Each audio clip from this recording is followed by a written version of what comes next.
Squirty McFlow. Squirty got a haircut. Squirty got a haircut. What up?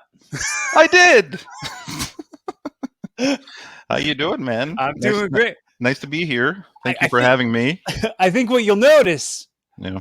considering you have the musical background and I don't at all. Yeah. You might have noticed with the Squirty got a haircut and the beating on the drums, but you can tell that you're a top-tier talent. Is you can tell that I was naturally gifted. I'm not on any performance-enhancing supplements. No PEDs for this guy. the swellness policy is what I'm calling it now. No, you got like an Andy Kaufman vibe, so it's wrestling and comedy related. So there you go. You're pretty much nailing it. Well, that wasn't necessarily what I was going for, but you know. But you know, I'll take the Jim Carrey comparisons all day. I mean, Jim Carrey as Andy Kaufman, or as just Andy? Jim, Yeah, because I'm a huge fan of Jim Carrey. I don't know if I'm as big of a fan of Andy Kaufman because I mean, he's a little bit before my time. I mean, I like the idea of Andy Kaufman, but he doesn't necessarily make me laugh. I like his rebel side, you know. Did you watch Taxi on Nick at Night when you were a child? No. I'm 36, so I'm not that old. Not that old. Well, I'm 37. I watched it on Nick at Night when I was a child. I guess you're older you're older by a year, so that explains it. just that 1 year, that 1 year window where they only played Taxi on Nick at Night for that 1 year. You were there for it. I missed it. I'm also Canadian, so it's like that stuff didn't play here. You know what I always thought about, because I mean I'm sure, of course, everybody who's a wrestling fan in Canada was a huge Bret Hart fan, of course, and the Hart Foundation and all of that stuff. When I was younger and I wanted to break into wrestling, some of the goals, which I've never accomplished, was to go wrestle in Canada. I wanted to get some Canadian bumps on my bump card. Yeah, and it never happened. Okay, and have you wrestled in Canada since, or never happened? Never happened. No, I've never wrestled. How long have you been wrestling? I've been wrestling. It'll be 19 years as Corey Castle. Okay, that bump card's getting full. Yes, very full. It's very, very full. Yeah. So talking about Bret Hart, what's your fondest Bret Hart memory? Oh, I have to say the I Quit match from WrestleMania. Yeah, WrestleMania 13. Stone Cold there with the iconic blood scene. Yeah. That's blood from a stone was what was? Oh yeah. Blood from a stone. Yeah. That was like the title on the shirt or something, right? Yeah. I still remember that. I remember when I was because I'm from Quebec in Canada, and Quebec has always had a really vibrant wrestling scene since the early 60s, 70s, all that stuff, especially 70s. Andre the Giant, when he was called Jean Ferré, used to wrestle 5 minutes away from my house. But I know it was too young for me. But my mother was a big fan, and she saw stuff like Gino Brito, Dino Bravo, Andre the Giant, the Rougeau brothers, all those guys used to wrestle in an arena literally 5-10 minutes away from here. Did that make you gravitate towards wrestling real hard? Yeah. So my family was more my dad, I would say, growing up was really into wrestling, and I got into it really 3, 4, 5 years old. So I was I was going to live wrestling shows when I was 5 years old in Ottawa, across the river from here, at the Civic Center, if I remember then. And there was my earliest memories, I saw Hulk Hogan live, I saw Ultimate Warrior live. I saw a guy like Hacksaw Jim Duggan. I saw that era live. I remember seeing Undertaker versus Sid Vicious in a body bag match live. I remember and then that era kind of ended around 93, Royal Rumble, Taker, Yokozuna. Like the casket match. I saw like Taker Yokozuna live casket match 5 minutes away from my house. I feel like these are things that would be traumatic experiences to tell a therapist as an adult. I have a great Undertaker story. I'm just going to mention before I forget. I also the best Bret Hart stuff that I remember just because I saw it live. I saw when it was like around WrestleMania 10, they were doing Bret Hart Owen Hart the run, and I saw they were preparing that match, the cage match. That's why I kicked your leg out from your leg. Yes. Yeah, and I saw Bret Hart versus Owen Hart in a 45-minute cage match, the blue cage and everything, like live, and all that was like in my backyard. It was like just the best time, really. But yeah, so what was your question just before that? I'm not even listening. I'm not even listening. No, I just got my vaccination 2 days ago, and I'm still groggy, dude. I'm still your brain I didn't have any side effects. I got lucky. But yeah, I heard some people got sick like a week after that. My sister got hers yesterday, and she's feeling it today too. Like I was just over their house. My mom lives across the street from me. Okay. I was just over there. My sister lives there, and I was just hanging out with her and sitting with her, and she was not doing well. She was in the kitchen, and she made a sandwich, and then she's like, "Want a sandwich? I was making this sandwich, and I got nauseous, and I don't want this sandwich anymore." So have you been getting just headaches, or you want to throw up? Or? No, not for me. I don't have any of the like sicknesses. Okay. I just have fatigue. I'm groggy and that's it. But I mean, so did I say that correctly? Fatigue. Would I say fatigue? I think that's the correct pronunciation. Fatigue way, I think. Fatigue way. Fatigue way is the way to say it. I remember what we were talking about. We were talking about if I had a story about the Undertaker. So just to close that little loop. So I remember we would hang out not necessarily backstage, but you could go the way the arena was built. There was a steel grating that would separate the hallway from like the fans and the wrestlers. So a lot of kids would hang out on the other side of the sort of like it was like prison bars, basically. Barricade. Yeah.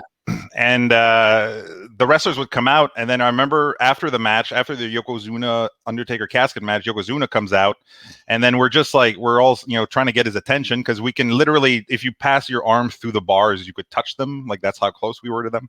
And I remember my parents brought me there, and they stuck me in front, and Yokozuna was there, and then he kind of like, they were still doing kayfabe back then, so he was like, the heel, obviously, and so he was like doing kayfabe. What is that? I know that's not I'm from the era of where kayfabe mattered. No, I was laughing at how you called it doing kayfabe. Doing kayfabe. I've never heard it called doing kayfabe. No, I don't know.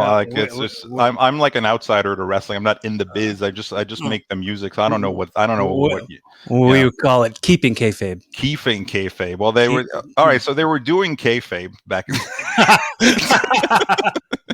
So they kept the kayfabe back then, and then Yokozuna was he was just like mean smirking, whatever. He was huge. Like I still remember, it was unbelievable. Like he could have ate all the kids there probably.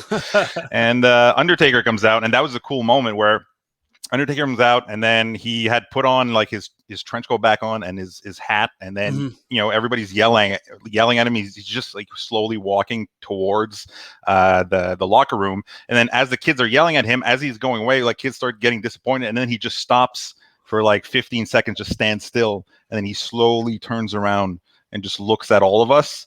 And he says nothing, and then he just turns around and keeps walking again. And I remember that like if it was yesterday. It was like he's the coolest guy of all time, basically.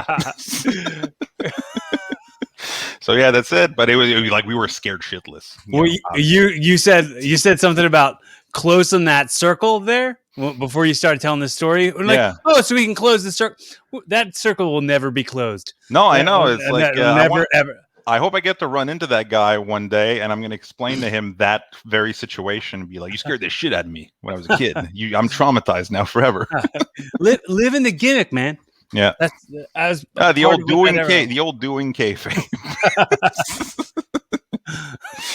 So, How did you get connections with the people in wrestling to start doing entrances? So that was just me messaging 50. I still to this day message 50 wrestlers a day because that's the limit that Facebook allows you to send messages every day, or else I would send a lot more. So for the last 9 months, I basically got into, well, I've been music producing for the last 3 years, but I've been involved in music for 20 since I've been 16.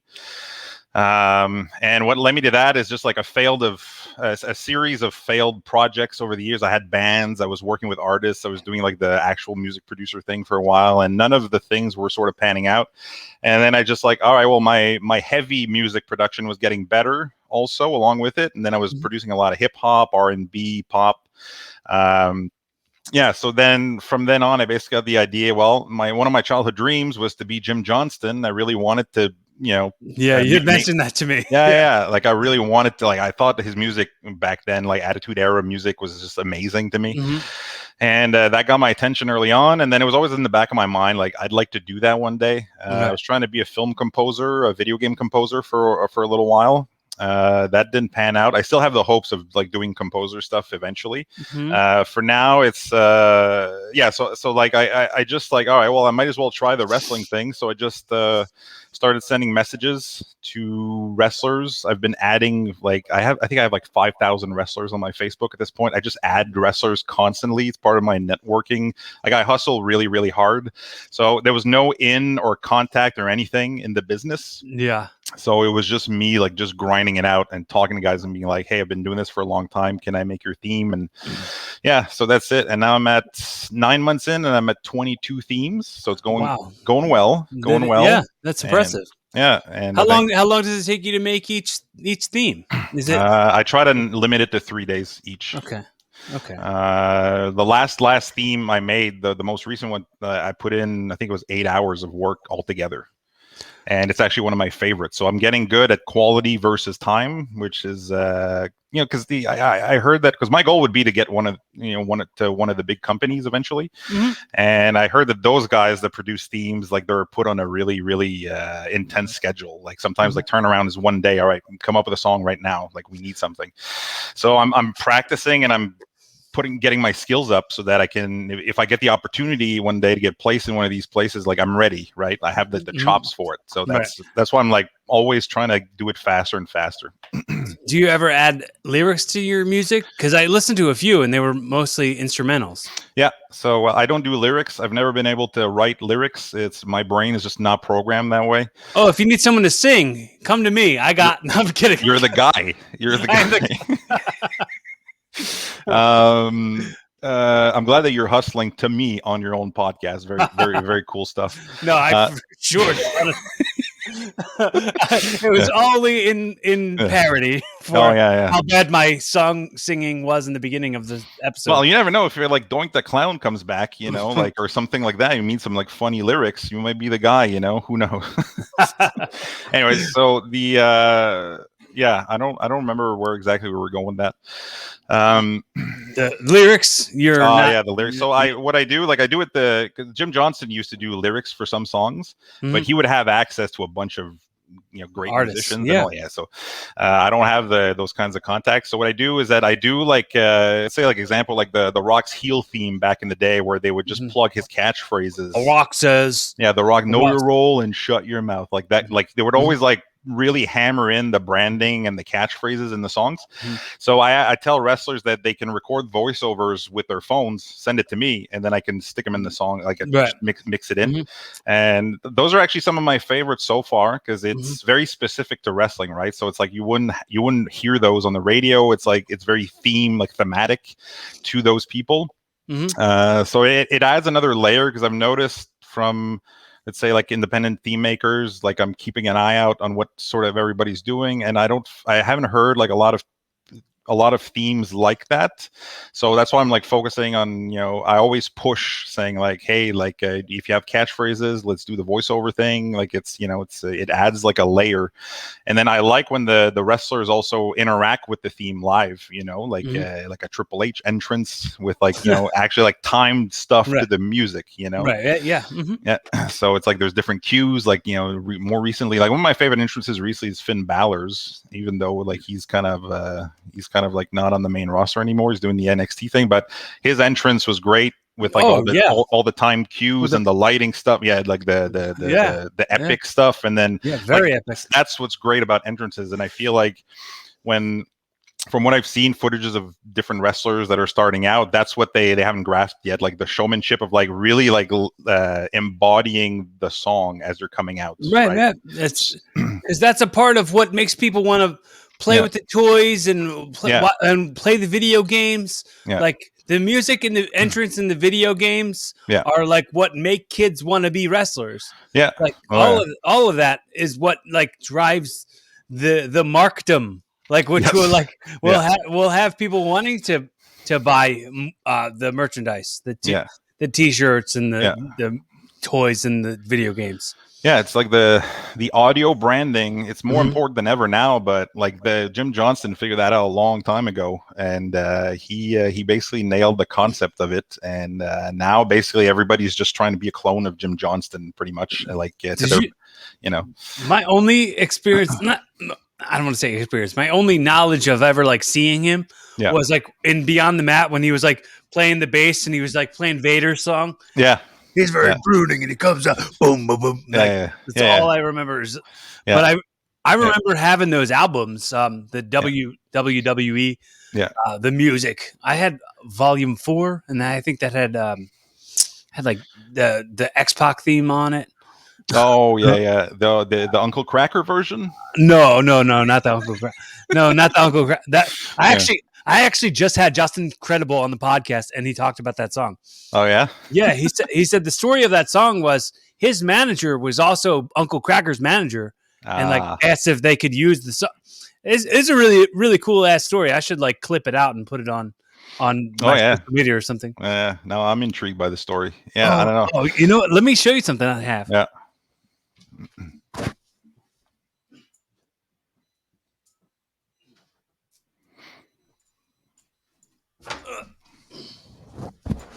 What is this going to be?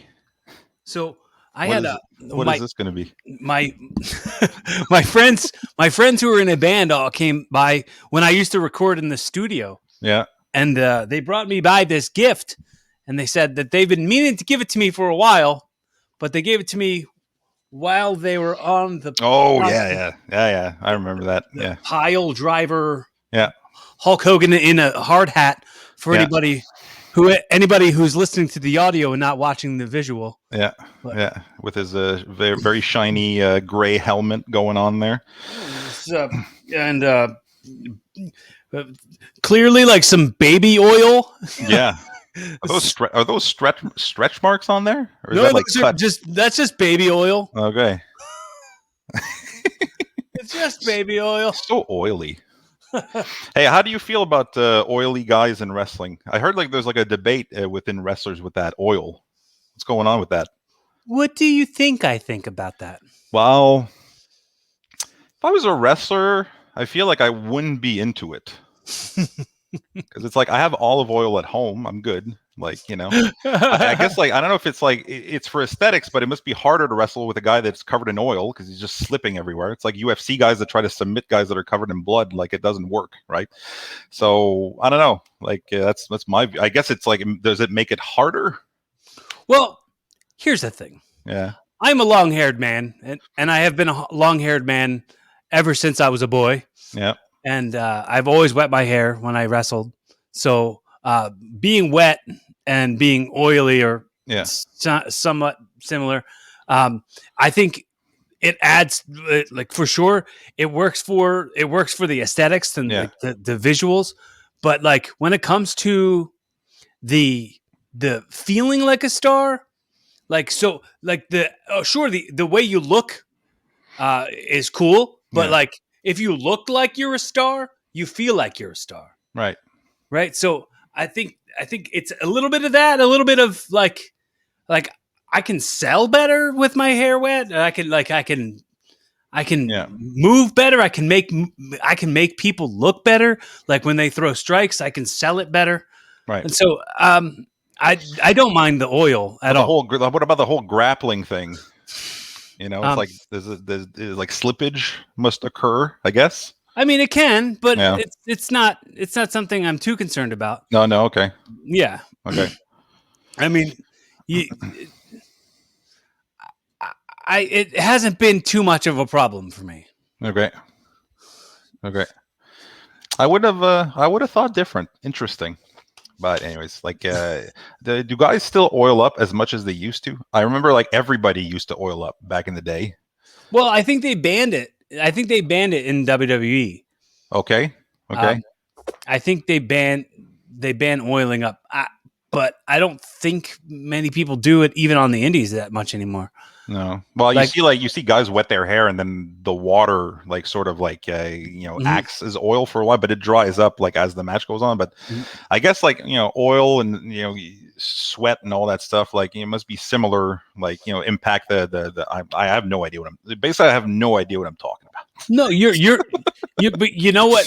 It's an interesting take on it, and I like hearing it. So I'm not gonna ask you to stop talking about it because I'm interested. I'm interested in what your opinions are.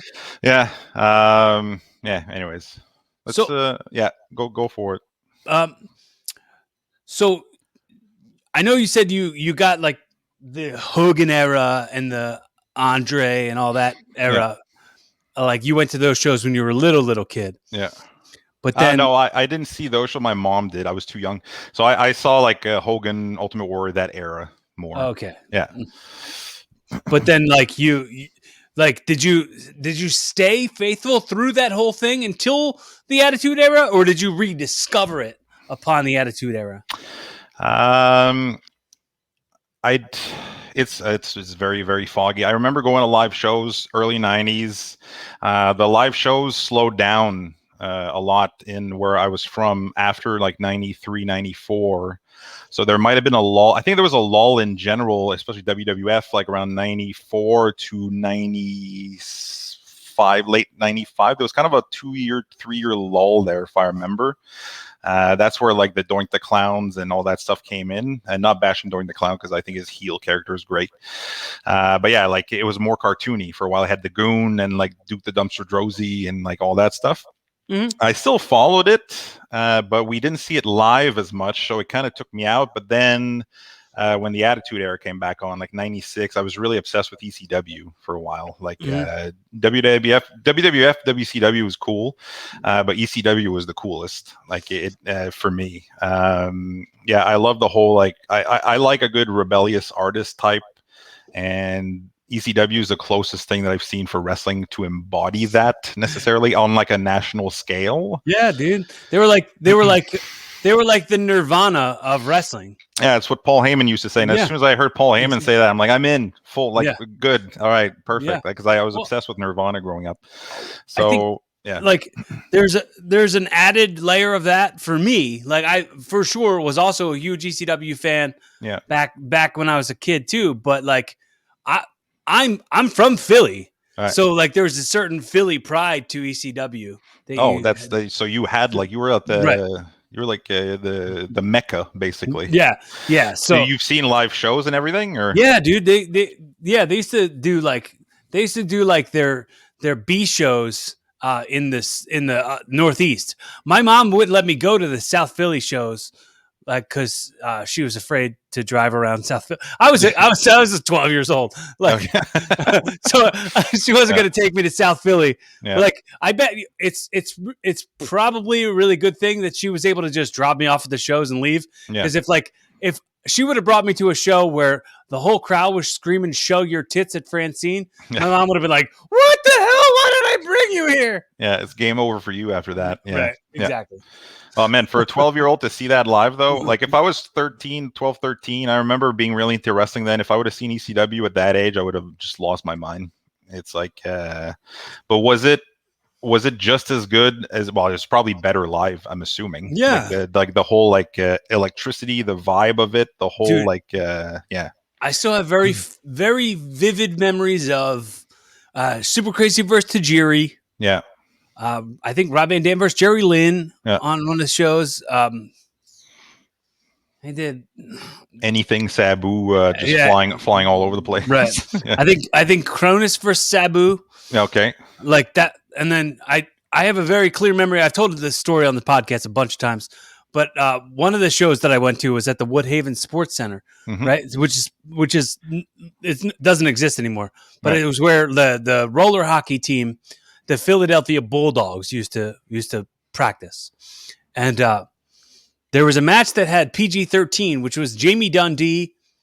They were the white guys in Nation of Domination. Okay. So those guys, they were doing it very commonly known in wrestling, which I didn't know at the time. But like when a team like does a lot of moves that come back to them, kind of like doing homoerotic spots with each other. Yes, like they'll go to hug, or like they'll wind up falling onto each other's crotch or something like that. Like a 69 kind of thing. Yeah. So they were doing a ton of those spots, and everybody in the audience was screaming F word. I'm not going to say it. Yeah, I get it. Right. So then falafel. So then Jamie Dundee grabs the microphone and he goes, "Just because you sucked one dick doesn't make you a..." And the crowd went nuts. The crowd went crazy, even louder, chanting the F word at him.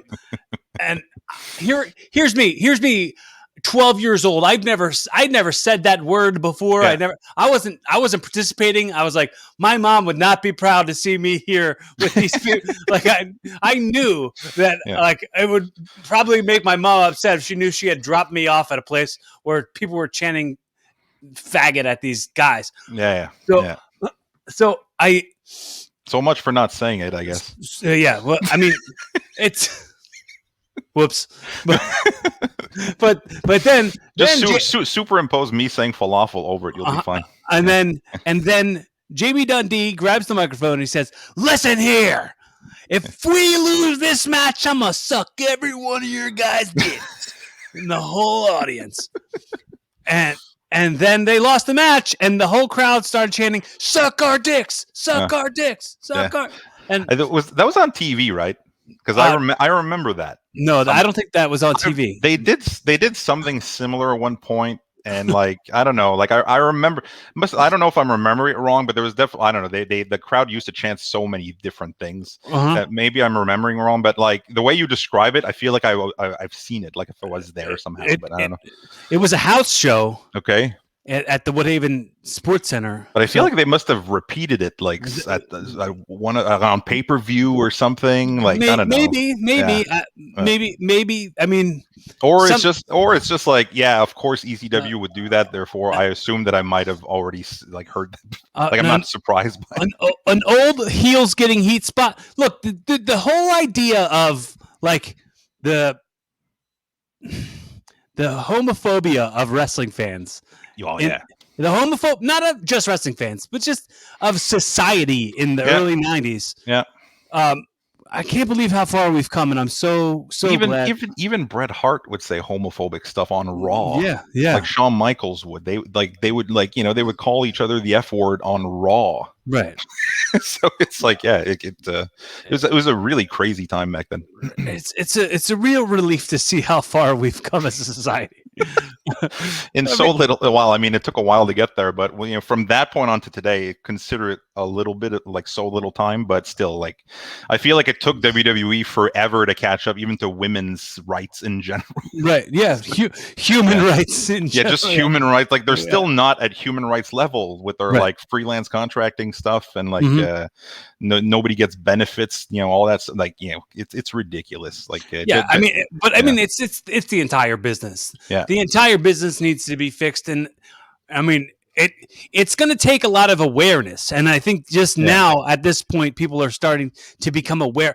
Like on the independent level, the amount of exploitative nature, like the exploited nature of like somebody's going to try to run a show, and they're going to try to pay me little to nothing to do the show so that they can sell tickets and they can make money. Yeah. But like, I just went out there and risked my entire life, my career, my injuries, like, and somebody else is going to do it for nothing. So why pay somebody who has expertise in it, who's been doing it for a really long time? If you can get somebody who's willing to risk their life for nothing. Yeah.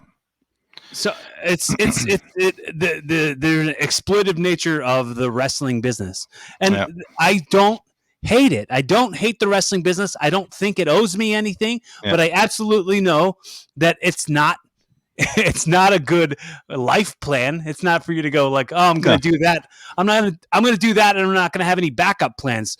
Which brings me to the fact that that's all I decided I ever wanted to do with my life. When I was a kid, and it never earned me a living. Because like the funny thing is, like I always talk about the amount of like every school has a football team, every school has a basketball team, every school has a wrestling team, every other sport, baseball, whatever, like you can play that in your school. And if you want to take martial arts, there's a martial arts gym. Like in every other strip mall you go to, you're going to see a martial arts gym. How often do you see a pro wrestling school? So it's like there's so few of us, but then there's so many of us compared to how many actual living wage jobs that there are in the wrestling business. So, and it's surprising because wrestling is $1 billion industry. That's which what other $1 billion industry do you know of has like no means of actually entering it besides like moving somewhere or like having to travel great distances to learn it, right? So it's like here there's actually a wrestling school. I'm from Gatineau, a little town next to Ottawa, and on the Quebec side, and actually Stu Grayson and Evil Uno are from here, from the Dark Order, and they have a wrestling school here. Well, and they used to ride to Philly with Kevin Owens and El Generico. And Sexy Eddie. Sexy Eddie, that's my guy. I knew those guys all back in the day. I knew them 2003-ish probably. I mean, I was just a young buck. So I wouldn't be surprised if. Well, I know Sammy would remember me, but I don't know about all the other ones. Let's talk about Sexy Eddie for a minute. What a guy. Sexy Eddie too, because him and I still talk on Facebook every once in a while. I spoke to him for the first time. I posted some old pictures that my mom had from wrestlers from the 70s, and he actually commented on it, and I got to tell him like, I love you, Sexy Eddie, and it was the highlight of my year. I've seen him wrestle, like C4 from the organization from Ottawa. I'm familiar with its existence. Right. So like the wrestlers that I've seen work through there, Stu Grayson, Evil Uno, Brody Lee wrestled there. Cesaro did some matches there. Who else? Biff Busick before he was called Oni Lorcan, but when he was Biff Busick, way better name, by the way, Biff Busick, like so much better. Right. Well, so like we saw him like not long before he was signed by WWE, like, and we're like, that guy's a star. Like the second I saw him, I'm like, he's gonna get signed somewhere. Well, he was at one point the CZW champ. Okay. Yeah. And one of my best friends feuded with him for the title.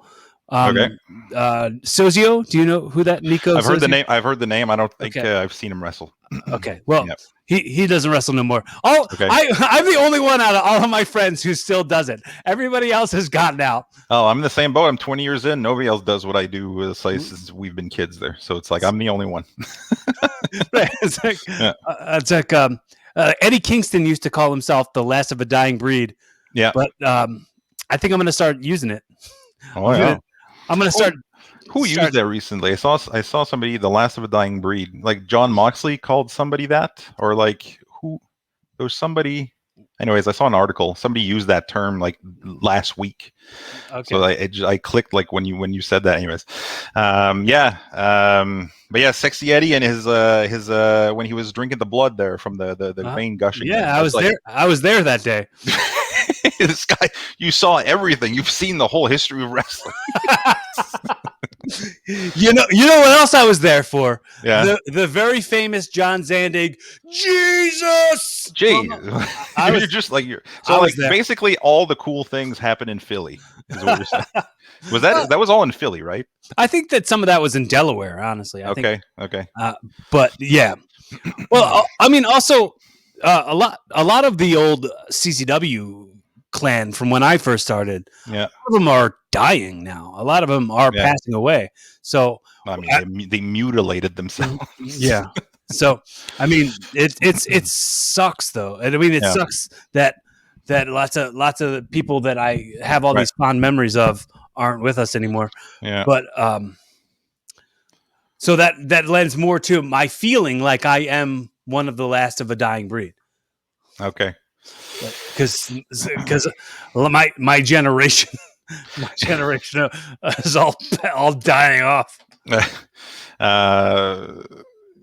Yeah, no, not a lot of music people die off necessarily, but definitely, I don't know. To be a guy that's 20 years in, it's getting like to be a rarity. So I come from a place where it's like a government town, blue collar construction workers, that kind of stuff. So I actually have like a government day job. I work 4 days a week.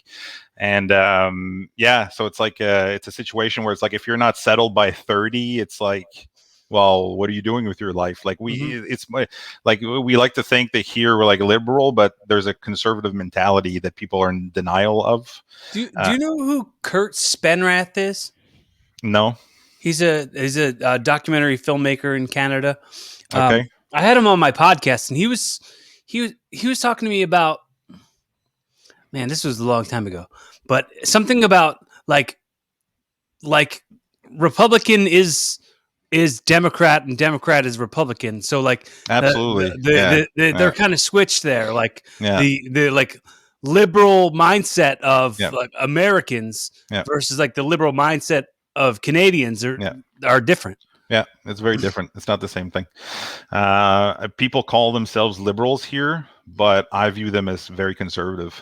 There's a lot of homophobia, a lot of racism, a lot of xenophobia, all that stuff. It's very well and alive here. When I grew up, like let's say, but Bret Hart said in his promos that there wasn't any racism and that everybody loved each other and we weren't killing each other on the streets. What a great guy! He was just selling a false reality of what Canada is. I don't know, like especially he's from Calgary. Like I don't want to bash Calgary, but it's like that's cowboy country, you know. It's like there's a lot of redneck type stuff going on there. And congratulations if you're a redneck. It's not for me necessarily, but I don't know. Growing up, to be honest, when I was younger, let's say I'm 36 now. When I was in elementary school, I didn't see a black person until my early, like, maybe 13, 14, 15 years old. Wow. So it's like, and then immigration started happening after that. And then that's when like a lot of xenophobia came in where I'm from, because people like, well, what's that? A black person? Like it was really like almost that sheltered. Like if you saw one black person, one Asian person growing up, it was like, what is that? It was that bad here. So, but yeah, like now it's a lot more diverse, but I would say like leftover shit. There's tons of leftover older generations passing it down to their kids. Like there's a lot of that going on. I'm trying to check with that. Is that Triple H behind you? No, that's Kenny Omega and his Terminator entrance from New Japan. Oh, okay. Yeah. That's I found that picture on the internet and printed it out, framed it myself, so you can't find that anywhere. Well, it looks like there's glare on it, so I really can't see. I just see boots that are like legs that are spread apart. Yeah, so here, let me. I'll close the window. So that's some hardcore fandom, though. I did absolutely nothing. They're still there. No. All right. Well, yeah, it's like I don't remember. That was from his when he was wrestling Okada, I think, in one of the main events there. Wrestle Kingdom 9 or something. Yeah, his Terminator entrance with the shotgun. Yeah. Well, I think it's really cool that you have such fandom. I appreciate how cool that is, that you like went to the effort to print that thing out yourself and frame it yourself. Yeah, like everything that's in my house besides my vinyl, I have like 12, 15 frames. It's all printed out myself, framed. It cost me a bunch of money there, but I'm like, yeah, I got to use my government money for something, you know. Yeah. Anyway, I'm like also obsessed with like owning unique things, or like not owning them, but just like trying to do as unique things as possible. And it like goes into my art, or like how I decorate things. I guess it's just like, I don't know. I'm like, or getting tattoos. Like I can't get a tattoo that somebody else would get. Like it has to be like a completely unique thing. Mm-hmm. Or I don't know. It's like I'm attracted to that stuff. I want to feel special, you know? Yeah, dude, you're making and writing your own history. Yeah. Like I like to live in my own world, because for the most part, I think the world's kind of shit. Well, I mean, you have more control over it. You have more control over it if you live in it yourself. If it's your own world. Yeah, exactly. So it's like, I don't know. I have I've always gravitated towards like, you know, trying to do unique things. And I'm always going to be an artist. It's always going to follow me. I'm never going to quit this. Obviously, if I quit this after 20 years, it's been a big old waste of time there. So I can't quit this at this point. I actually quit music 3 times in my life, though. Like I took breaks. Breaks for some periods. It was too much. I couldn't handle it. Like trying to consistently get either. I would try to get. I used to tour with bands. I used to work with video game composers. I used to live in Montreal for 6 years, where that's more of the industry for that.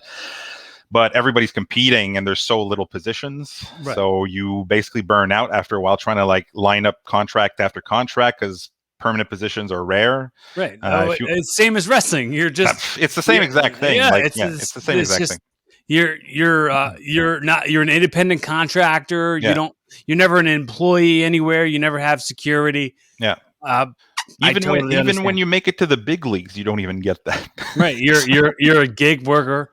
Yeah, exactly. So that's why you need that Monday through Friday or whatever you have, the day job. Yeah.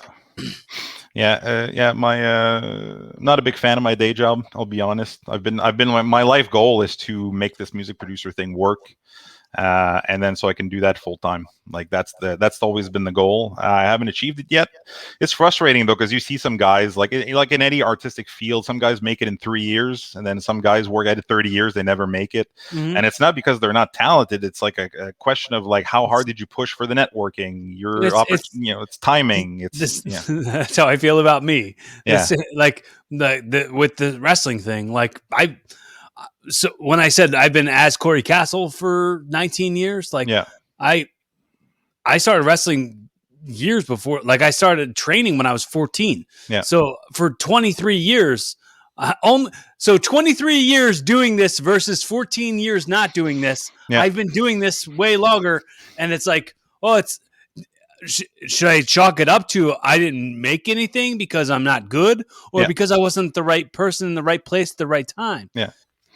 It has a lot to do with timing, but right. The cliche, you have to create your own opportunities. You have to create your own luck. I do believe in that after a while, where it's like, if you're not like I was saying earlier, like trying to get as quick as possible, making the best quality as quick as possible. Like, it's all like getting ready in case something shows up, you're ready to go, Right. Yeah. Is that your mom? Yes. Put her on.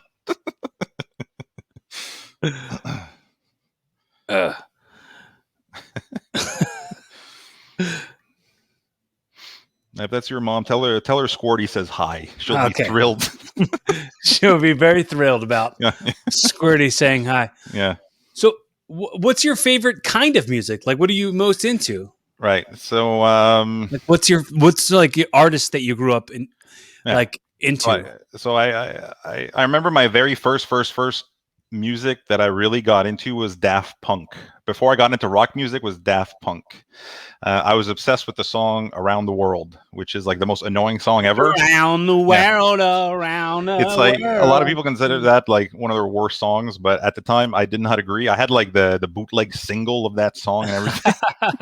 Anyway, so that was like the first thing I remember. Around the World, Daft Punk, which is probably where I got, like, because I never really listened to sort of like electronic techno music all that much. I used to listen to Kraftwerk and bands like that, or like weird German electronic music. But when I started playing instruments, that was like I started playing instruments at 16, but I started listening to rock music at 13. I remember it was because of Highway to Hell. The song Highway to Hell from AC/DC, because of SummerSlam 98, Austin Taker. Right. The theme was Highway to Hell. I'm like, what the hell is this? This is amazing. And then I had a friend who was my age, but I didn't know that he was like a rock head, and he had like Alice Cooper, Kiss, like he was into all these bands. He had all the CDs, and I showed him the song one day. He's like, do you know what this is? And he's like, yeah, I have that album. And then he gave me Highway to Hell, the album, and he gave me a live album of AC/DC, and that's how I started. And then after that, I went on to Metallica, and then Kiss. I was really into Kiss, Alice Cooper. I basically got into what my friend was into because that's what I had access to. And then at 16, I started playing. I saw like this band in my high school, like sort of like a high school talent show. And then it was like a band of like just a bunch of guys my age with long hair playing like Ride the Lightning or Master of Puppets. I don't remember which one. And I'm like, what the hell is this? This is the coolest shit ever. And then so that from that point on, I was asking everybody, like, I want to find a guitar. And then at 16, I found one, started playing, and I remember back then. Did you grow your hair long? I wanted to look like Kurt Cobain back then. So like I got into Nirvana around that time after I discovered these rock bands, and then I got into Nirvana, and I got into System of a Down. It was the new metal phase when I started playing. So like I was like playing, like I learned all the System of a Down songs on guitar, and that's how I learned how to play guitar initially. And then I would learn like Metallica songs. I learned like Master of Puppets, Kill 'Em All type songs. And then I got into experimental music not long after that. I don't know if you ever heard like a Mr. Bungle, Mike Patton, like that stuff. It's like a weirdo type music where it's like there's 10 different genres of music in one song. Okay. And it's like constantly switching. It's funny, it's brash, it's abrasive, it's cool. It's like it's like no other. It's like Frank Zappa, but more angry. Like I don't know if you ever heard Frank Zappa. I know Frank Zappa. Yeah, Frank Zappa. Like that was Frank Zappa. I discovered only in my mid-20s. Actually, that was later. So like I had like these phases, and then I got into like more violent music, like Converge, all that heavier stuff, and like more hardcore metal. And then I moved to Montreal in my early 20s, and then I went to sound engineering school, which I met some people that introduced me to guys that were in bands in Montreal. And then through them, I toured with a band. I worked with a band called Priestess for a while. I don't know if you, it's a Canadian band that's not around anymore, but they were like really onto things back then. So I toured with them. And then through that, the lead singer, my friend Mikey, he introduced me to the world of prog rock from the 70s a lot. Okay. So I got into that, like Gentle Giant, and then Frank Zappa, King Crimson, Yes, like a lot more weirdo type bands, and that really helped me develop not necessarily skills, but understanding how phrasing works and how to place notes in more unconventional ways, like because they were like the most back then in the 70s. It was the most unique musicians still to this day. There's nobody that touches those musicians in my mind. It was like, I don't know what it was about that era. It was like a post-war kind of era, freedom, but at the same time there was like Frank Zappa is my god, and he was like a counterculture kind of guy, where he was like against the hippies in the time where it was like hippie time, so he would like do shows and only hippies would come to his shows, but he's constantly just making fun of them, but they don't get it. So he's always like a step ahead of everything, that guy. And he was like, Frank Zappa was a Republican, was pro-war. It was like the weirdest.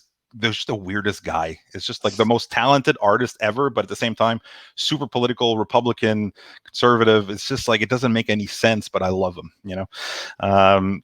Dude, anyway, yes. So that's 70s feel on anything, like especially when it comes to like music. Like if you go and watch like Forrest Gump, or if you go watch like just period pieces from that time, like you ever see Lords of Dogtown? Yep. So it's like anytime like the soundtrack's over, whatever they're doing, it just feels so right. It just feels like, oh man, I wonder what what it felt like in that time. It felt like there was a everything was simpler gritty. time. Everything was gritty. Like that's a lot of digital. Digital space created democracy in art, which is good because everybody can do it, but it created the shittiest content of all time also because everybody can do it. Like that's the thing, is like back then being a musician was like, being a successful musician was, I would say, a lot harder than today, because today you can build an independent fan base on your own if you put in the work. Right. It was more of an elite thing. Exactly. It was like being a musician, like being like a paid, was like way more elite than it is now, because now every, like, your 12-year-old cousin could make beats on Fruity Loops and sell them for $500, so it's like, but it was much more like, if you wanted a record deal back then, you needed to be like tip top talent. It's like they didn't really care as much about the looks. Like you would have like these guys in bands like making these amazing songs and they look like complete shit, and it was amazing. It's like because they didn't give a shit back then. And that's the thing. Like the society's become so narcissistic and so image driven, and it's seeped into all of art. And then like, musicians that aren't necessarily good looking, they have a way harder time than like a pretty girl on TikTok doing dances that could like, break up, like, they could blow up for no reason, So it's like you're not. It's if that's also happening, like it's also creating like unhealthy perceptions of like beauty. And there's so much mental health issues within our society nowadays. It's like Frank Zappa used to say back in the 70s or 80s, like he believed that 95% of the world was mentally ill.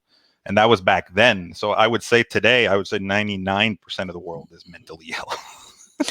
Like we've just like completely lost it. Like technology has like made us go insane pretty much. And a lot of people don't realize to what extent. I think it's like caused a lot of like I have a 16-year-old sister. We're 20 years apart, and I see like, social media. Like I wouldn't want to be a kid growing up now, because I used to be a lot more insecure. I had like a lot of issues, like mental health stuff and mental illness. I still do. I'm not going to lie, but I'm able to control a lot more. But back then, if I was a kid with that stuff, like I was a fat kid, I was getting teased and all that stuff. And I couldn't imagine having to deal with that on social media, where 50 people at a time are going to say that stuff. Your unpopularity follows you home. Like I couldn't imagine at all having Facebook when I was in high school. No, I can't. Not at all. Yeah, I would have fallen apart probably.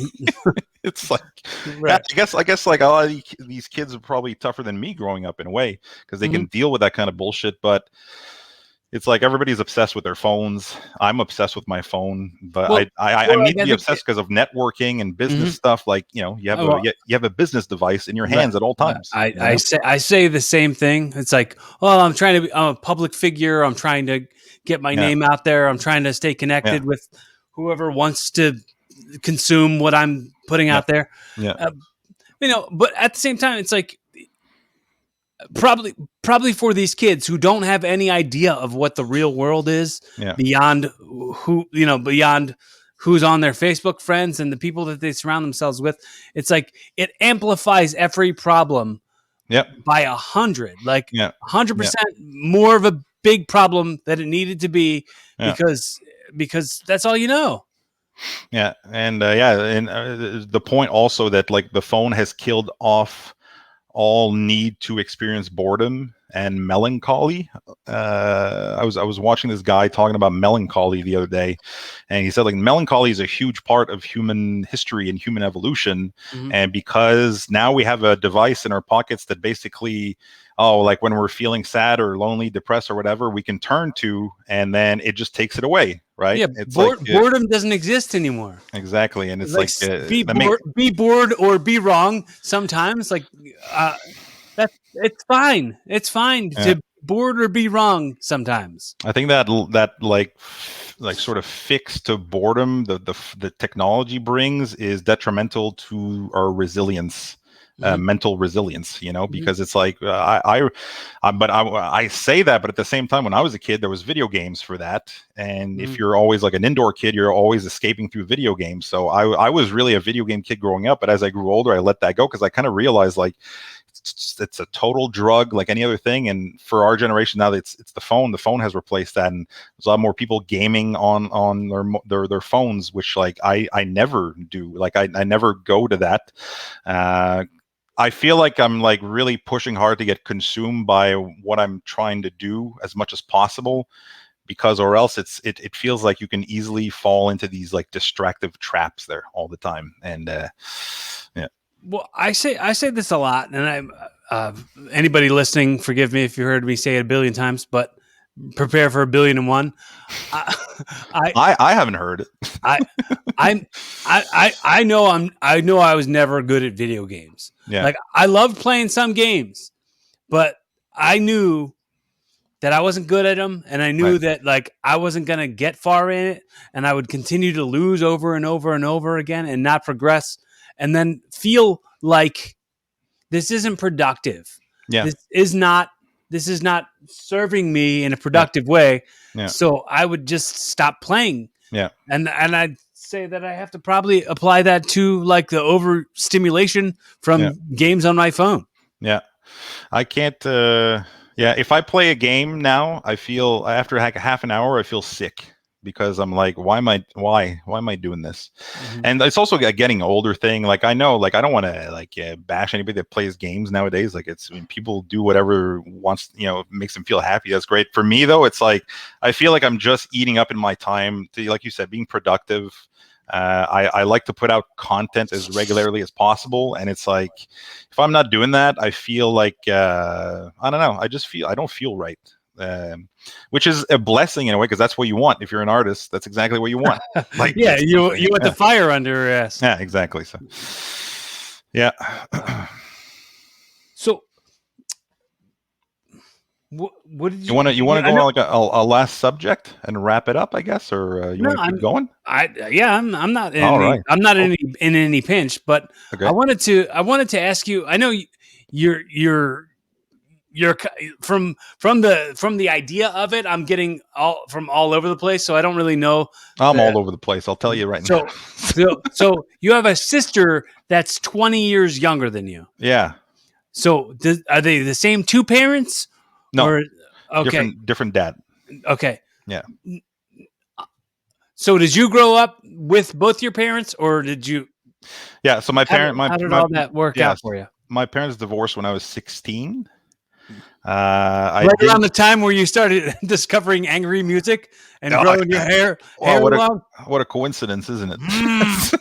Oh, there's some of that angst. Some of that angst is right. I was like, that's why I was so into Nirvana. I'm like, I need inject that angst right into my veins. Right. I need it. Yeah.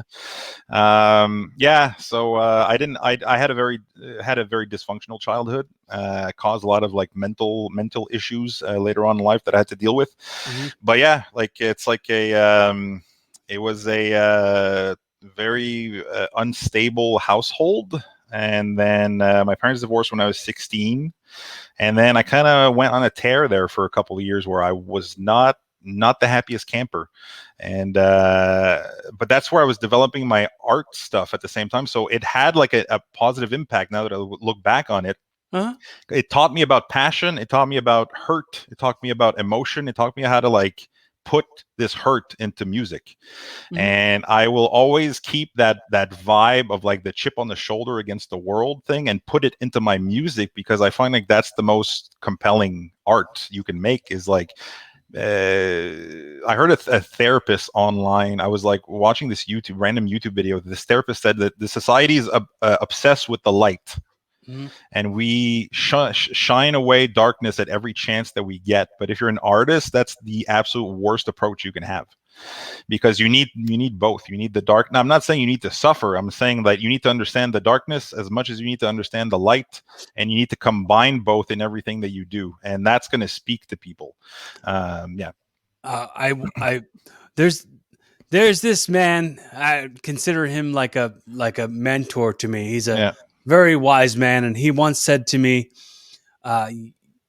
the roots of the tree are just as much a part of the tree than the rest that you see. As Mr. Miyagi said that. And he said something about, well, I've never talked to Mr. Miyagi. I'm kidding. No, but he's like, just having a relationship with your darkness. So yeah, you have to. So, forgive who you need to forgive. And I just did this on stage last week, and I was talking about how we live in Philadelphia, which is known as the city of brotherly love. But I talk to my friends, a lot of my friends don't get along with their brothers. Okay. Like, I talked to somebody who's like, yeah, I fucking hate my brother. Yeah. Another guy, I hate my brother. And I was like, I love my brother. I tell him I love him every single day. I hug my brother every single day. Every single day, we never miss a chance to tell each other that we love each other. And and the one guy was like, I've never hugged my brother. You got like, there's got to be a way that like just forgive things without even the prompt. Yeah. Like, somebody doesn't have to apologize to you. Like, you're just sitting around waiting for an apology. You're going to be doing a ton of sitting around, and you'll never get that time back that you're sitting around. Yeah. So, while we've got this time, while you're alive and your brother's alive, make up with each other. Yeah. Like, all of that shit is inconsequential to like how fleeting this life is. No, yeah, like letting go of things is a really hard thing for a lot of people. I've learned it the hard way over the years. I'm probably not 100% with it. Like, I have like some vengeance thoughts about this and that, or like some spiteful thoughts, and that's all your ego controlling you. But controlling your ego once you've had like mental illness issues, and then like that plays into it. And it gets like really tiring after a while. It's exhausting, and I can see why people don't want to dive deep and face certain things in themselves, because it's hard work. It's very hard work. Well, because then you have to relive the hurt. Yeah, you have to relive the hurt, and like you said, so many people have the relationship where they shun it. They shun that pain. So, like the hard work is inside of you, and it doesn't ever end. Yeah. And I've said it on the podcast a million times, and I hope it becomes like a thing that everyone says and quotes me on it. Yeah. There's billions of dollars in the industry of self-help. Yeah. There's a self-help section in the bookstore, but you'll never find a self-fix section in the bookstore, because it doesn't exist. You have to continue to work. You have to continue to help yourself. Yeah, it's like the self-help book should just like be one page that says like, figure it out yourself. Brian Regan did a bit on his newest special where he said he went to the bookstore and he asked the girl that worked there where the self-help section was, and she went, you know what, I'm gonna let you figure it out. Yeah. Yeah, I mean, a lot of people look for answers outside themselves. Certain things can help. You can get good advice for different things, but if you're not really willing to dive in and do the work and dig all that stuff out yourself, like, nobody's going to do it for you. A therapist can help you. Well, that was but that was what I was going to ask. Did you get into therapy? Did you? Well, yeah, I see. All of last year, I was seeing a therapist every week. Actually, I'm getting back into therapy in the next few weeks. Is that all free in Canada? No. My 1 year therapy was actually free, because there's a service here through our healthcare system where if you're really in an emergency, you can get a government paid therapist, and it's free. And I actually got like a maybe 8 or 9 months worth of therapy. So that's really a luxury. Right. But now it's like I think there was like 15 sessions all in all, and then the same therapist that I was with has now gone private, and now I'm going to hire her to continue my therapy. Cool. They make like $140 an hour it's costing. And I'm like, when I was in college, I was studying psychology, and I'm like, I think I chose the wrong path. Like, I would be so rich. Like, mental health is such a lucrative industry. How do I exploit these ill folks?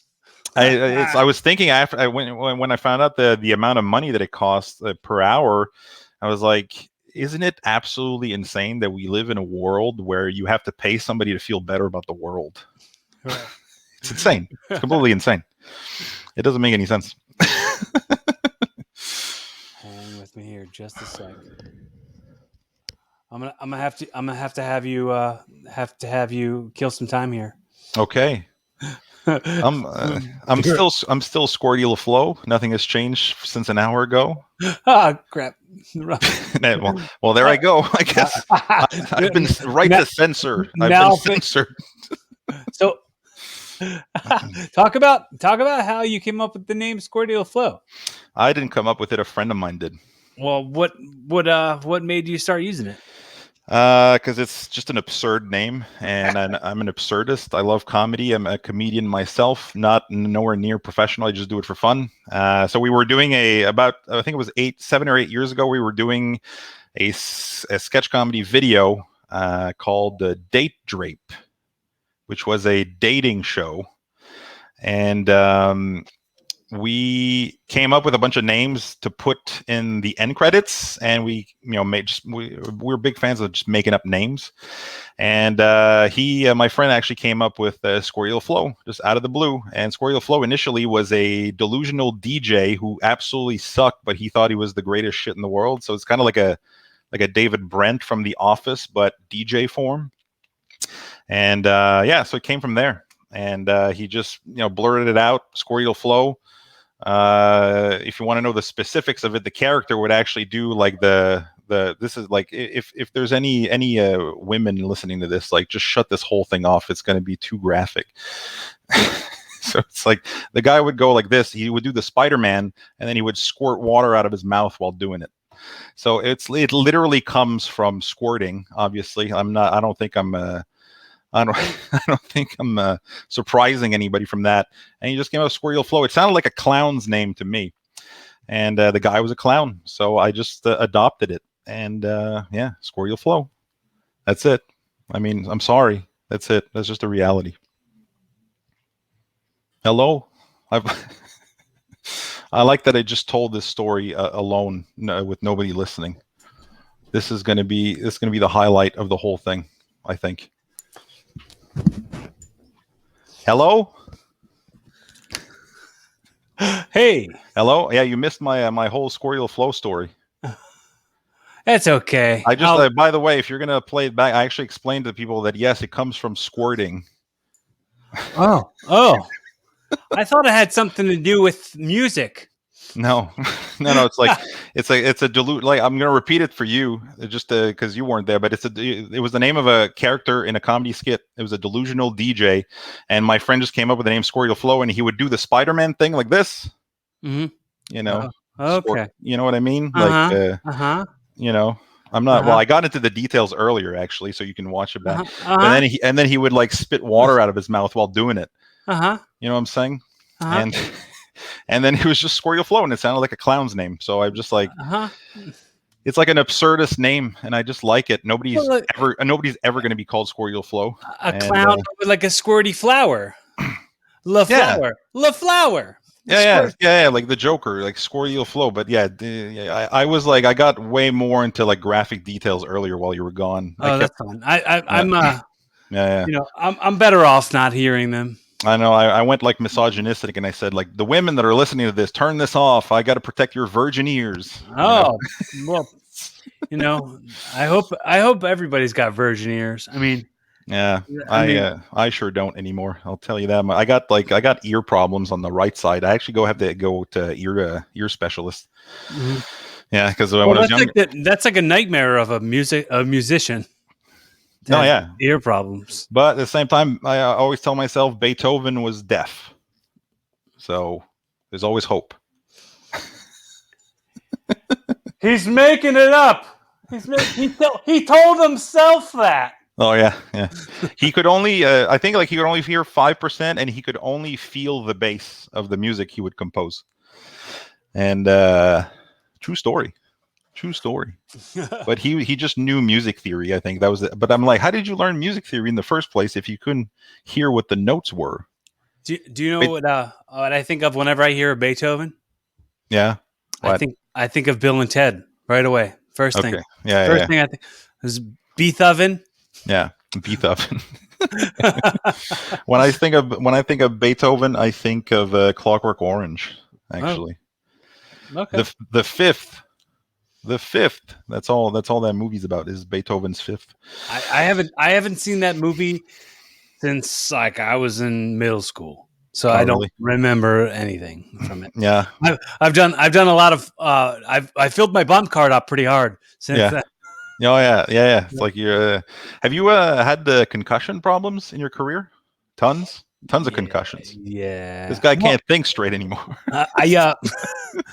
I mean, I just guess. I don't have a document of how many concussions I've had, but my guess would be somewhere around 30. What? Yeah, well, in the beginning years, I remember coming back from every match, from every show, and not remembering any of it. So that must have been concussions. Good for you, and you haven't even killed your family. Congratulations. No, not yet. That was a bad joke. I take it back. Well, what is taking it back going to do? I know. I've messed up my whole career right now. I'm canceled. You got to be somebody before you can get canceled, right? Hey, this is Squirty Leflow you're talking to. hey, yeah. Act accordingly. You're talking to Squirty McFlow. I know. I'm not even in the biz technically. My head's just out of control. I know that I don't have residual damage from my concussions. Okay. Because 10 years ago, I had brain surgery. And after the brain surgery was due to something I was born with. So it was had nothing to do with the reason nothing to do with the head traumas or any of that. Yeah. And then they did a bunch of scans and they were like, "Wow, you're good. You can do it. No CTE or none of that. No, none of that. You're lucky. Thank goodness. You're very lucky. Yeah. I mean, this is honestly, I have to say, one of the reasons I wanted to have this platform, this podcast, and I started doing it in 2017. One of the reasons I wanted to start doing this was because I wanted to have me on the record as actually me, like as me being like the right sound mind and body, and having conversations with people who fascinate me. And for sure, the fact that like you hit me up and like you said, you hit up a bunch of wrestlers. Yeah. You saw me and saw I was a wrestler, so wanted to hit me up and see about doing a theme for me. The thing is, man, I appreciate your hustle and appreciate your fandom, your grit and determination and your dream. I definitely wanted to make sure I gave you a platform and an opportunity to speak and get your stuff over because it's for sure something that's passionate to you. Yeah. And that feeds my spirit a little bit. Oh, well, that's good. I appreciate it, and I'm glad that I actually get to talk to some wrestlers nowadays because I had never had contact with any wrestler before. I always wish I had some wrestler friends, all that stuff there. So it's like eventually it might come, but around where I'm from, it's like wrestling's not as big as it used to be, so it's not like I'll be honest with you, I'm working a lot more towards being in wrestling than actually watching wrestling nowadays. Like I work to be in the business more than I consume it. Like I'll watch AEW. I never watched WWE. Maybe I had like a New Japan phase when Kenny was over there for a few years. But besides that, like when I'll watch pay-per-views. I haven't watched Raw or SmackDown in forever. But yeah, so it's like I'm working towards like participating and not necessarily consuming all that much. Well, And yeah, I co-host a pro wrestling podcast where we talk about like the wrestling news and stuff. yeah, And that's called Wrestle Rock. I mean, if you want to produce a theme for that podcast, yeah. that's up. Absolutely something I'm welcome to have you come and not only do that, but like come on the show and hang with us. But Okay. But that's a show where you're talking like wrestling, weekly wrestling, or yeah. okay. I mean, we also do watch-alongs for the pay-per-views and things like that. We haven't done any AEW watch-alongs or anything. We mostly just do WWE pay-per-views and stuff. But I do watch AEW. I've been making a lot of friends who are big fans, so I want to see like what, and also I listen to Jim Cornette as well, so I want to be able to like know what's being talked about and what's relevant. That's to get your dose of hatred into your veins, right? Well, I come a little. I'm right in the generation where I'm a little old school and a little new school. I mean, I don't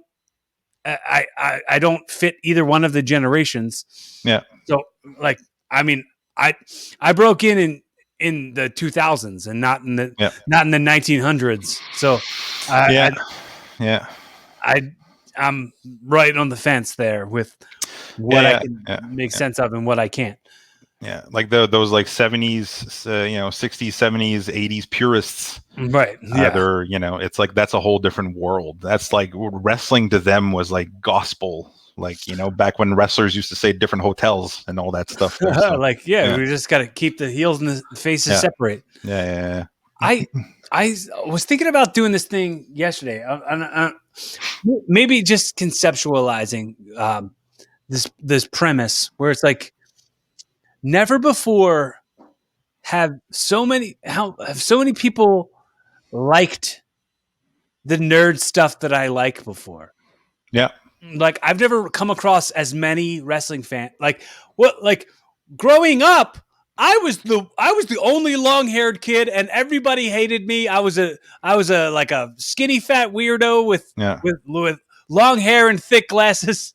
but now everybody likes what I like, and it's like, all right, so I'm a purist, but at the same time it's like, all right, I can share this with you. Like we can all be friends. It's funny because that's the complete opposite experience for me. I knew a lot more people that I like wrestling when I was younger and barely know any now. It was the complete different path, you would say. I don't know, maybe I don't have like a social circle. Like I'm constantly working on stuff and I'm indoors 95% of the time, and I'm constantly working on things. Either it's my job or it's my music producer thing, so it's like my social life is practically non-existent. Me being social is like going for a walk outside alone. Did you say you do stand-up also? No, I used to. I'm much more of a video guy, like a comic actor improviser. Oh, okay. I do like a series on. I used to have a series on TikTok where I made 400 videos of me talking to people on Omegle, and I got banned when I got to 33,000 followers. And I decided to start over on YouTube. It's going a lot slower, obviously, but yeah. So it's like. I basically wear my Squirty Leflow costume, which is a skin-tight mask of my logo, which is a cartoon version of my face. So I'm basically wearing my face on my face, and I basically just yell at kids on Omegle. But yeah, so it's like that's what.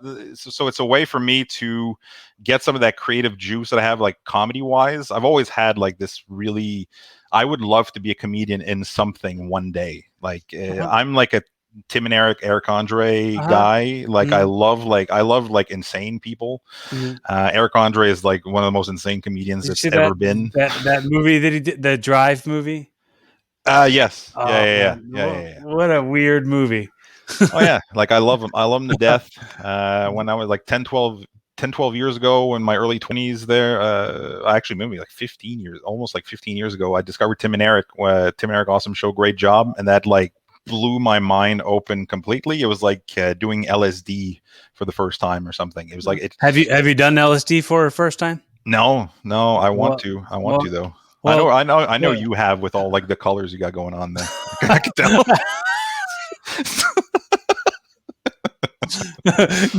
good assumption. Yeah. I have not done LSD. Oh, okay. Well, I was wrong. But I thought that the yin yang was going to give it away there. no. Yeah. No, that's more about. I mean, I've done psychedelics, but not LSD. I'm a big fan of mushrooms. Mm-hmm. Big fan of mushrooms. Right. Big fan of mushrooms. I like weed a bit too much. I've been sober for a month now. Try to get off. I'm on and off with weed because when I'm on, I go overboard. Like I have a very addictive personality, very obsessive personality, which helps me in the work that I do. But when it comes to substances, like I go overboard. So yeah, I'm in a break phase now. And but yeah, like I've never done hard drugs. I've only done mushrooms, weed, and not stevia, salvia. That natural sugar. Yeah, I put it in my tea, man, and I just snort it. I just snort it. Fuck it, fuck it. Yeah, stevia. Stevia's. I haven't done stevia in a long time, but that was salvia. Oh, stevia. We were saying stevia is the sugar. You know why I have stevia come in my mouth? Because I love Zevia. The soft drink. Okay, I don't know what that is. It's from California. How can you not know what it is? I've never had it. I don't know. I don't live in California. I know. I was just like, it's like an inside joke in the comedy that I make is like Zevia. What a wonderful beverage. Joe Rogan likes it, so of course it's got to be. Of course. Yeah, of course. Who's that guy? Yeah, I know. Yeah. Anyways, so salvia. I did salvia twice. It didn't hit me hard enough. I didn't hallucinate because I'm like 6'2", almost 300 pounds there. So I didn't do a potent enough dose. Because my goal all my life was I want to hallucinate. Like I've never been able to hallucinate on drugs until I did 4.5 grams of mushrooms. That was the only time I ever hallucinated, and my hallucination was wrestling related.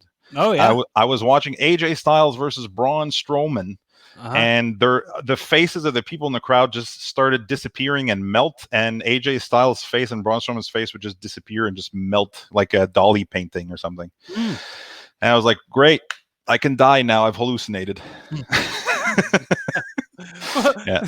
The reason I was asking you about if you did comedy, if you did stand up, was like for like the first couple years I was doing it, I'd say I started doing open mics in 2008. Yeah, and if I ever brought up pro wrestling, and I'd be like, "Any of you guys pro wrestling fans?" Nothing. No, unless you're hanging out with Ron Funches, whatever his name is. Like he's like the only one. Right. But like when I would go on stage and I'd say, "Anybody here wrestling fans?" Nothing. Yeah. But now if I do it now, everybody. Like I find that very surprising. I honestly thought it would be the opposite. Maybe in the States it's completely different. I feel in Canada here it's not that much. I gotta say, maybe that's just me not being in touch with like what's actually going on in the world. But I feel like it's really calmed down as I got older. It's really cool being able to see like AEW shirts out in the wild, or like Bullet Club. Like, hey, that person's a real fan. That person's a real fan of wrestling. Yeah. So, I like to. Well, like I used to do before the pandemic, I was doing cosplay pro wrestling.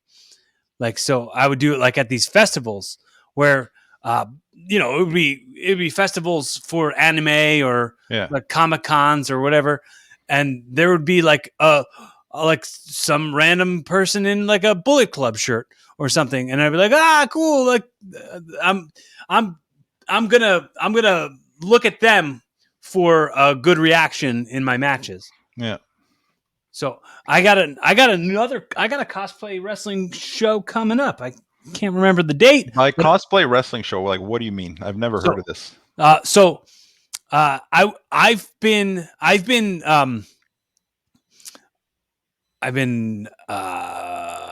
the Winter Soldier, and I dress like the Winter Soldier, and I team with Captain America, and we've done a bunch of like in a ring and have matches where I just do all Roman Reigns spots as the Winter Soldier.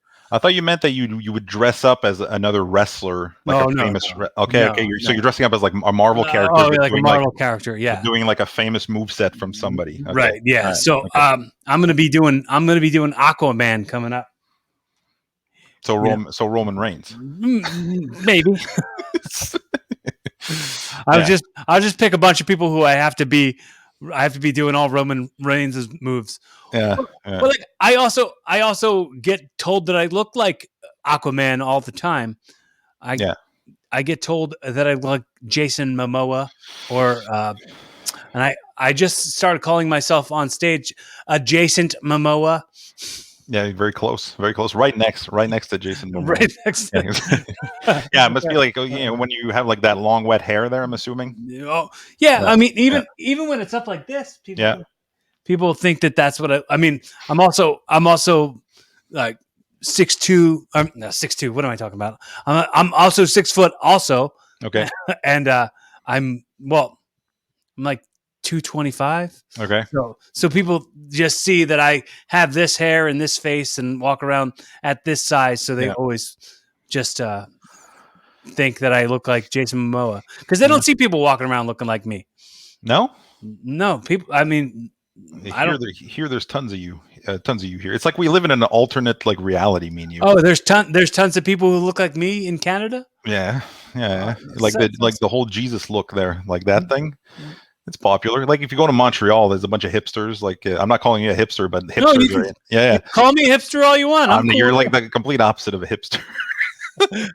No, but like if you go to Montreal, like, it's very bohemian, very laid back. Everybody's got long hair, So it's like when I lived in Montreal, that's when I had I had hair down to here.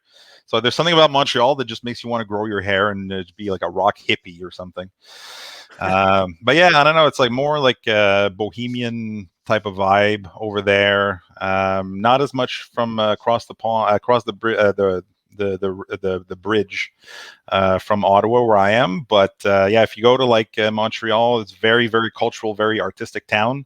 And people just like, the styles are all over the place there. So if you went there, you would actually be like just, run of the mill looking guy. I want to go. I want to go and fit in. Yeah.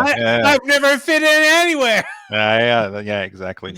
I felt like I've never fit in here, even though like I don't look I'm not like really like an extrovert with fashion and style. Like I'm not really all about that kind of stuff. But I never felt like I fit in mentally, or like of like the things that I'm interested in, or the ambitions that I have. Like it's definitely not the place for it where I am. I used to live in Montreal for 6 years, and I felt a lot more in my place. But the thing is that with my addictive personality in my 20s, I would party all the time, and I'd be on tour, hanging out with bands at bars, and you're constantly having fun. And after a while, it's great, a couple of years, but then I totally burnt out by the end of it, and I had to actually move back home because I was like, I almost didn't know who I was anymore. After like 5-6 years in a big city there. I was always a suburb kind of guy, and I think I always will be. My dream is to own a home isolated in the woods and have a studio in the basement. Like that's my dream, So yeah, we'll see. So what I feel is very important for me to make sure I let you know how grateful I am that you were able to pay me with the currency of your effort and your time, and how important to me that currency is. How grateful I am. And anybody who's listening, if this is your first time listening, how grateful I am for the fact that you've given me all this currency of your effort and your attention. And also, dude, I want to make sure I let you know, dude, if you need some sort of resource, however I can be a resource to you, you just need a friend, you just need to talk, you need judgment-free chats. I'm always here, man. I'm always here. I just want to make sure you know this is just going to be the start of what our friendship is, and I'm excited about it. So I want to make sure I said that to you all on the record. This is our first chat. Yeah, and I got you on record. You can't take that back now. First of a few, hopefully many. Yeah. And I want to give you the platform as well, man. Just make sure, if you have any questions for me or you want to say anything to me, you're welcome right now to just say whatever you want. Yeah, well, I'm very glad you had me on. I appreciate your kind words. Yeah, I'm just looking to like make contacts and make like good friendships with not necessarily people I'll like be able to hang out with necessarily in person because of our living situations, but it's just to have like people around that are that have dreams, that they want to keep certain things, they want to keep their passions alive, they don't want to let that flame die out, because once the flame dies out, it's game over. You're basically done as a human being in my book.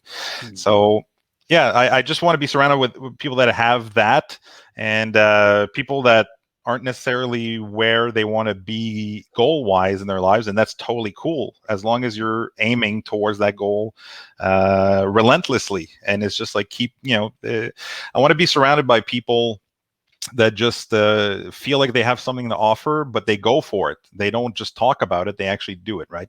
And yeah, so I'm really happy I got to meet you.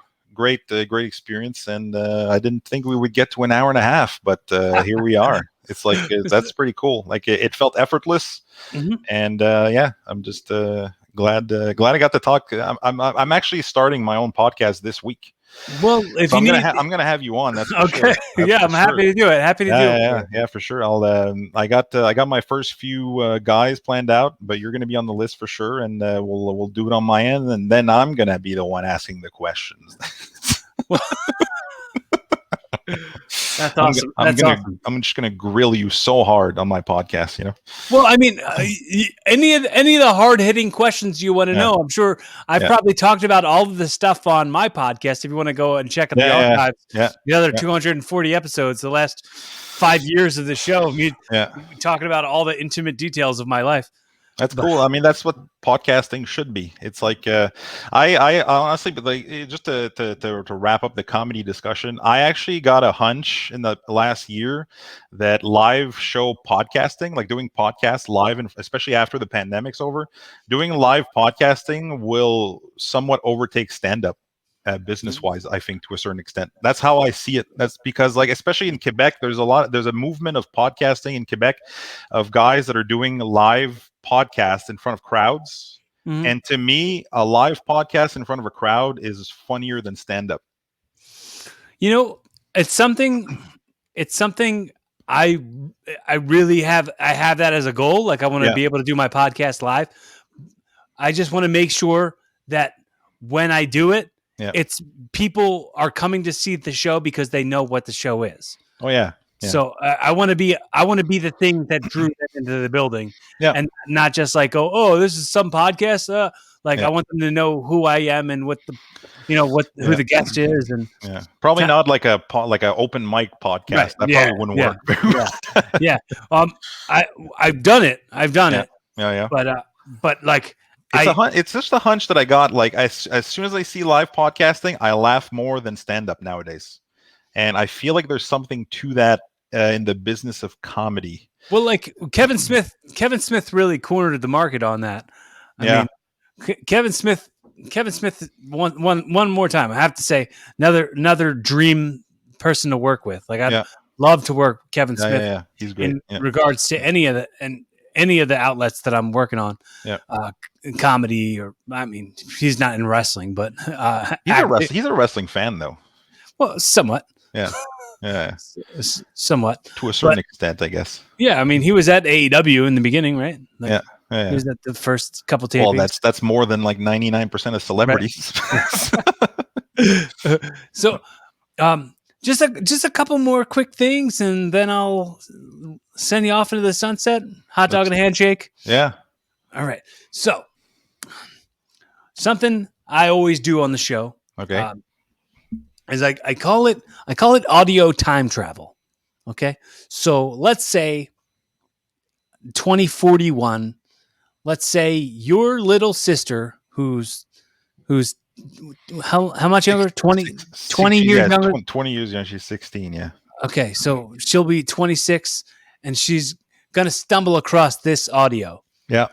She's going to stumble across this episode of this podcast. Oh, Squirty Leflow. Let's see what my brother was really like, and what messages he might be talking about me.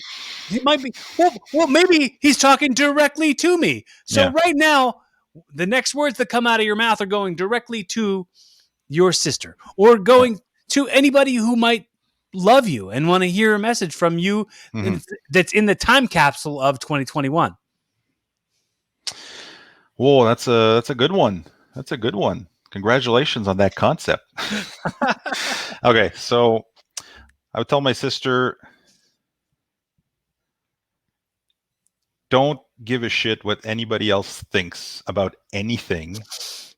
Only listen to people that are actually in the things that you want to do, that have been successful or trying to be successful. Really ignore all the noise surrounding everything that has nothing to do with what you want to do. Stop focusing on your negatives and really focus on what you're strong at and develop those things, instead of being brainwashed by society that tells you if you're flawed, you need to work on it. No, it's like this, if you're flawed and it's hurting things that are happening in your life, don't, obviously get your help for that. But for the most part, if you're coming short, that's because if you're coming short with something, it's because you're comparing yourself to other people. And if you stop comparing yourself to other people, you'll be infinitely more productive, happier. You'll feel like you belong more in this world because, yeah. And if I also stop being an asshole, like that's one thing. You're 16 now, and sometimes you're not feeling well, you're kind of a dick, and I give you a hard time about it, but it's because I love you, obviously. And I never had a sibling growing up, so you're my only sibling. And even though I'm 36, I still act like I'm the same age as you, just to get that experience. And I hope you understand that, and I hope you can appreciate that when you're 26. Yeah, I guess that's it. Yeah. So the other thing I do to wrap it up, real quick before I get into that, I'm going to say, in regards to the comparing yourself to other people, that's the thing that I've been doing on stage, and I'll continue to do it until it gets 0 laughs. But I'll say, can we all agree that we're going to just stop comparing ourselves to other people? Like, you see somebody with a nice car, they have a nice car, they have a nice job, they have a nice house, and like, they got it all figured out. The way I look at it, birds. Some of them still get hit by cars. They got the whole sky. Not everybody's got it all figured out. Yeah. So take it away. The takeaway for a lot of it. A lot of people who hear me say that bit will then say, "Dude, I always almost hit birds now." Ever since you said that, ever since I heard you say that, I always come so close to hitting birds. Yeah.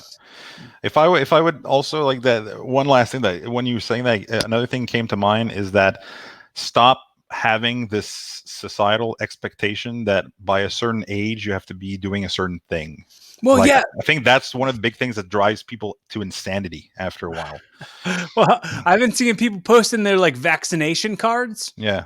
And they have their date of birth blacked out or blurred out. I'm like, and you post that on Facebook. Facebook tells us when it's your birthday. Everyone says happy birthday to you when it's your birthday. Yeah. And then somebody brought it up to me. They were like, yeah, but they don't say, Facebook doesn't tell you what year they were born. And I was like, oh, so it's a bunch of people insecure about their societal pressures of their expectations of where they should be when they're young. And that makes me go man, you gotta just own it. All the experience in your life, everywhere you've been, brought you to exactly where you're at. Yeah. And start being proud of that. Yeah, and I'm not exempt from that. Sometimes it's not easy to you have to remind yourself too. It's not like one day you'll wake up and you'll be like, oh, I don't give a shit what anybody thinks. It's a work in progress, and you have to stick with it. It's like any kind of therapy or any kind of self-improvement.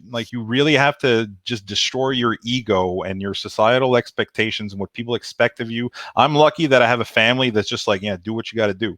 Right. But a lot of people are not in that position, and it's I would tell younger people that are in that position, And I don't know if you know Gary Vee. It's straight up from Gary Vee's mentality of like, stop. If you're on your parents' payroll and you're complaining, you have to stop, because you need to make moves that are going to get you off your parents' payroll, and then you're going to permit you to do what you actually want to do with yourself, right? So to the younger generation, be like, stop complaining, because if you're being taken care of by somebody else, like, you almost don't get to complain. Right. It's almost like spoiled children. Yeah, it's like, and it's making society really weaker and less resilient to just life in general. A lot of people are more entitled, and that entitlement, like, there's a part of us that we all have this little entitlement that we want more for ourselves, and we're like picking here and there, and like we're always like trying to, like this podcast, for instance. It's like, yes, it's cool to talk to somebody new, but it's a way for me to promote myself. It's a way for you to promote yourself, and vice versa. And we're kind of helping each other out in a way. Like we're using each other in a productive, positive way. Obviously, and that's how like relationships and contacts or whatever are born, because we want to do some sort of business thing, right? So it's inevitable. We all use each other for different things. This is a body of work, sure. But what's cool about it is, like, this could be leading to what is what earns you your living one day. Yeah. And this could be what leads to me earning my living one day. Oh yeah, and another thing that I would tell young people, I think that's going to be the last flash that I have, is that you can't expect things to work exactly how you want them to work. And that's the thing that I learned the hard way, because in my mind, when I was 16 and I started making music, I'm like, I'm gonna be like Kurt Cobain. I'm gonna blow up, gonna be a superstar, gonna be a rock star. All the ladies are gonna love me, all that shit. And it kind of like drilled a hole into my brain of like, yeah, like that's what I'm gonna be. And then life humbles you real quick. Yeah, stay realistic in your expectations. Exactly. And it's like, you can dream big. It's totally cool to dream big. The bigger you dream, the more likely you are to fall somewhere in between that's going to be pretty satisfactory for you. But don't buy into the whole, like, you got to be a celebrity, you got to be famous, you got to be all that stuff to be happy, because celebrities and famous people blow their brains out all the time. So it means absolutely nothing, Right. And I think as a society, we're going to go towards less and less celebrity. I'm hoping that the actual idea of celebrity will just disappear one day. But that's my hope there. But I think that there's something to be said about a scratch for every itch. Yeah. So like if someone gets fame and fortune, it doesn't scratch the itch on like how they don't like themselves inside. No, you have to have that. You have to. Aubrey Marcus. Do you know who Aubrey Marcus is? Is she the? No, it's a guy. It's a guy. Okay. I was thinking the ref from AEW. No. Aubrey Marcus is the CEO of On It. With Joe Rogan. Yeah. The alpha brain. Yeah, right, right. So Aubrey Marcus says about being fit for service. So if your inside is fit for you to be of service to whatever that next goal is, like if it isn't fit, get it fit. Be fit for service. So that's the mindset I have on that, as far as getting the wildest dreams come true, but like not being prepared for it when it does arrive, because like your world changes hardcore when those kind of opportunities open up to you. Mm-hmm. So you got to be prepared for that now. So I mean, and then all these, I found out a bit when I was participating in the TikTok world there for like a good year, trying to promo on there. All these like 16, 17, 18-year-old kids that are legit fame. They got like 50 million followers on there, and their families are probably controlling a lot of the stuff that's going on. It's like they're underage people with this like insane following, and they've built it throughout very little talent or very little things to offer to the world that's going to make the world a better place. It's very like superficial. Like the prettiest people make it the farthest on TikTok. That's even if they're underage. So it's basically like a pedophile haven. like on that thing, right? So it's like there's something really twisted and distorted about that whole scene, because there's no 16-year-old on this planet that's equipped to deal properly with that kind of attention at such a young age, you know. No, I don't think there's any 36-year-olds that are equipped to deal with that Exactly. either. Exactly. There's like, it's not normal. It's just not. But society has like built it into the fabric now of like, these are like people that are a bit more important than you, because people pay attention to them, right? Right. It's a very, very distorted view of life, reality. So the way I wrap up every episode is I'll let you know that I've hypothetically gifted you this podcast. Yeah. Okay. So from now, let's say this is Evolving with Squirty Leflow, episode 1, the pilot episode of your podcast, in a very Jerry Springer's final thought type of way. You know, take about like a minute or two to get the best takeaways to make you evolve to a better version of yourself tomorrow for anybody who's listening and might really want those takeaways. Okay. And then at the end, just to keep it silly Billy, then just do your best impression of Alf and say, "Hey Willie." Fuck, I don't remember how Alf sounds, so I'll just do like a random noise, probably. Sure. What'd you say? Hey Billy? Hey Willie. Oh, hey Willie. Okay. That was that. The main takeaways from this, I would say, final thoughts. I gotta like sit sideways though, like Jerry Springer, kind of like this, and then you're like turn to the camera, like final thoughts. Okay. I would say the main takeaway is that I'm Squirty Leflow, music producer, 20 years. I've been doing this for a long time. I want to participate in any positive way that I can to this industry, to art in general. I want to make an impact and have a lasting sort of like, legacy or something. I feel like that means something to me, and I'm pretty sure that people listening, it also could mean something to them. They could probably relate to that. If you want to check out what I do, I have a SoundCloud, Squirty Leflow. I'm on there. I'm Squirty Leflow on all the platforms. And I do comedy, like we said earlier. That's on my YouTube. I'm starting a podcast soon. The Undertaker scares the shit out of me. Doink the Clown, the heel character, pretty cool. And mental illness, not that great. Society, kind of shit. And hey, Willie! That was the best one so far. That's all I got. No, what was the best part about it? Like, no, the Alf impression was spot on. Okay.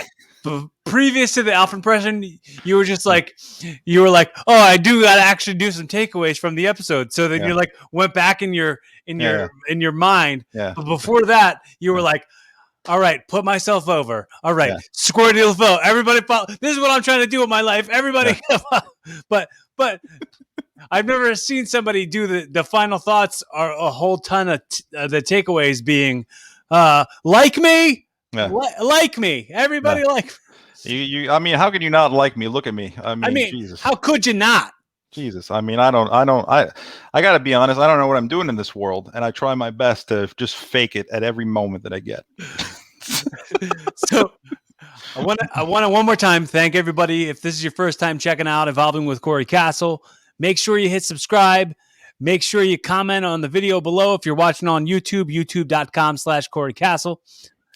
If you don't know how to spell that, that's CORYKASTLE at Corey Castle on Instagram and Twitter. If you want some silly goose jokes, some dad jokes, and you want to see some long haired man, that's me. And be careful with how you spend your energy, and tell the people that you love them. Be fun, have safe, keep evolving.